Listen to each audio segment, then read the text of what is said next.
শখ করেই বাড়িটার নাম দিয়েছিলাম পাখির বাসা।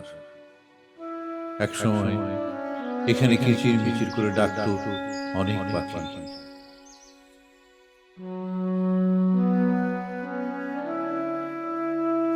পাখির বাসা কোনোদিনই স্থায়ী হয় না। একদিন পাখি উড়ে যায়, আর সেই সাথে পাখির বাসাটাও ছিন্ন ভিন্ন হয়ে যায়। তোমার শ্বাস প্রশ্বাস আছে মানে তুমি বেঁচে আছো, এমন ধারণা ভুল। আগরবাতির ধোঁয়ার সাথে একদিন মিলিয়ে যায় সব সম্পর্ক, সব স্মৃতি। How time does fly. দিনগুলি কি চট চট করে চলে যায়, হ্যাঁ?